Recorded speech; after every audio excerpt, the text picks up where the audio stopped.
La Oficina del Alto Comisionado de las Naciones Unidas para los Derechos Humanos en México, así como organismos civiles, alertan sobre la presencia de la tortura como método de investigación ministerial, situación que es tolerada por el Poder Judicial, a pesar de que hace un año se aprobó la ley para prevenir, investigar y sancionar la tortura y otros tratos o penas crueles, inhumanos y degradantes. En información de Gloria Leticia Díaz, con motivo del Día Internacional en apoyo de las víctimas de la tortura, que se conmemora este 26 de junio, las organizaciones emitieron distintos comunicados para resaltar la gravedad del problema en México.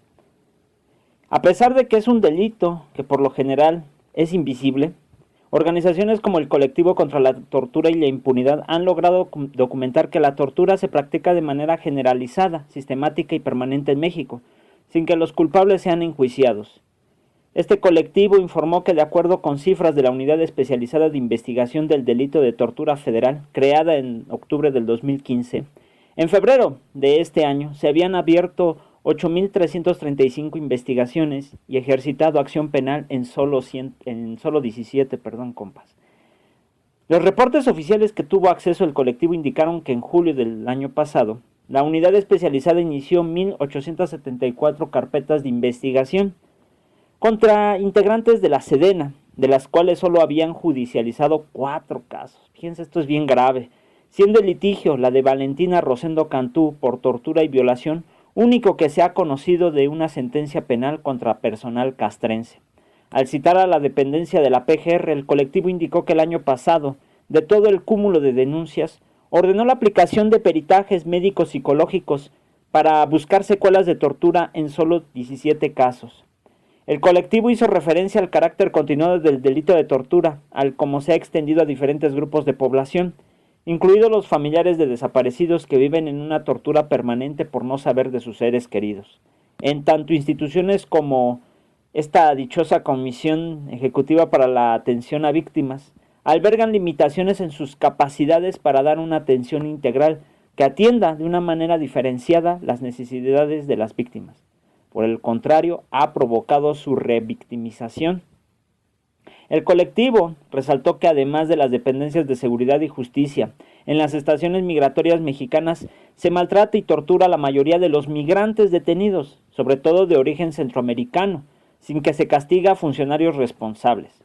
Las cifras que acreditan el señalamiento de 2014 a 2016 de 5.824 delitos cometidos contra personas migrantes en Chiapas, Tabasco, Sonora, Coahuila y a nivel federal, solo existen evidencia de 49 sentencias, es decir, el 0.84% de las investigaciones abiertas. Esto también es grave. Datos oficiales señalan que en 2014, 4 de cada 10 niños y niñas de 12 a 17 años fueron víctimas de delito o maltrato. Un año después se informó que de los delitos cometidos contra la niñez migrante, solo aproximadamente 1.4 deriva en alguna condena. Pues esto también es bien grave. Han Jaraf, representante de la ONU Derechos Humanos, lamentó que México tenga un alto porcentaje de la población carcelaria por denuncias, por tortura y malos tratos, que hasta en 2016 era de 46%. De acuerdo con la propia encuesta nacional de población privada de libertad del Instituto Nacional de Geografía y Estadística de la INEGI, alentó a las autoridades también a excluir todas las pruebas obtenidas mediante tortura y malos tratos y considerarlas inválidas, ya que la tortura no hace a la persona culpable o inocente de un delito, sino la hace víctima de un delito.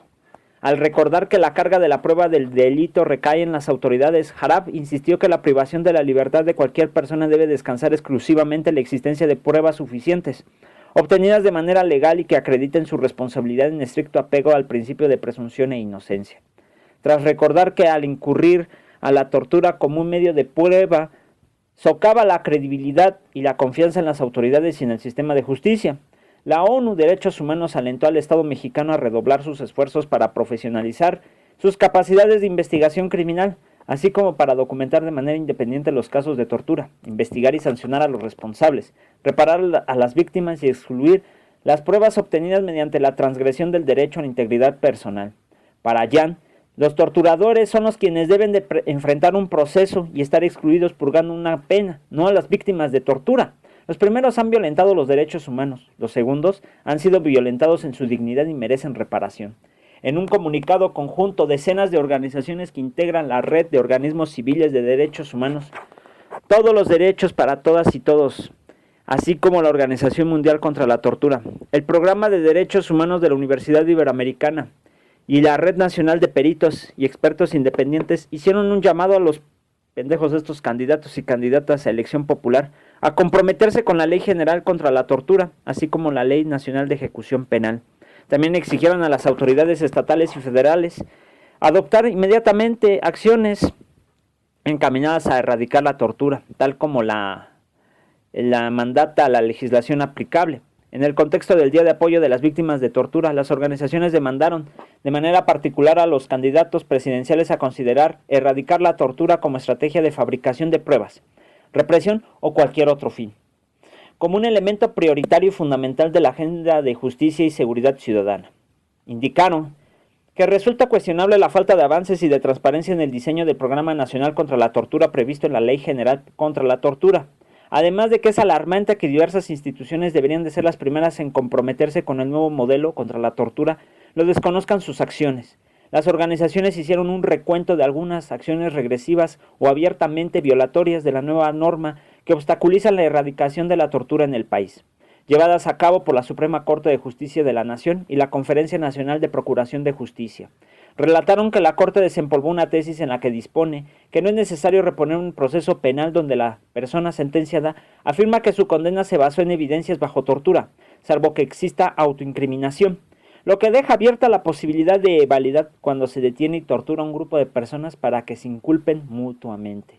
En cuanto a la Conferencia Nacional de Procuración de Justicia, a partir de febrero de este año, adoptó un nuevo protocolo homologado para la investigación de tortura, por lo que se instruye al agente del MP que recibe la denuncia a realizar una indagatoria previa, y no solo en caso de considerar que existe una presunción de tortura, enviar el caso a la Fiscalía Especializada para que ésta lo investigue y lo registre con fines estadísticos.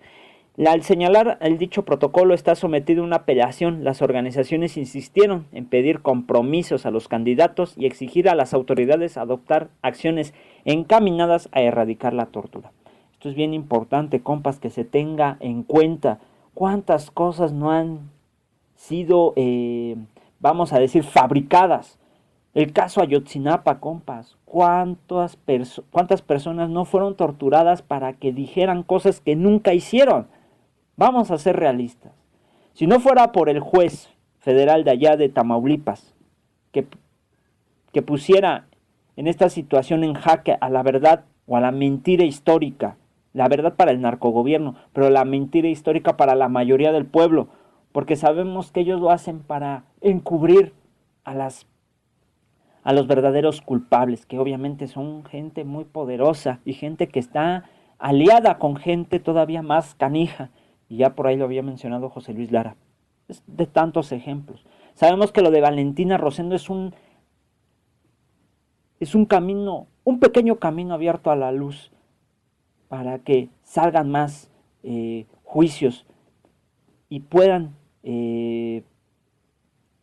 llegar a la verdad, a la justicia, que es lo que buscamos. No buscamos venganza, compas, buscamos justicia. Por ahí también lo comentó Aris y me gustaría volverlo a recalcar porque eso es lo que nosotros buscamos. Justicia. Y la justicia se tiene que hacer mediante las leyes. Y si las leyes dicen esto, se deben de respetar. Hay leyes que son fabricadas, hay leyes que no tienen sentido, hay cosas que le cambian y le pegan y le ponen sin antes pensar en el pueblo. Lo hacen por beneficio propio. Eso es muy diferente. Esto sí tiene que ver con el pueblo. Y en este Día Internacional debemos de recordar a todas aquellas víctimas por esta barbarie, que también lo hacen, ¿sí?, para sobrepasar su poder, los desgraciados infelices que se encuentran en esas narcoinstituciones. Ya basta.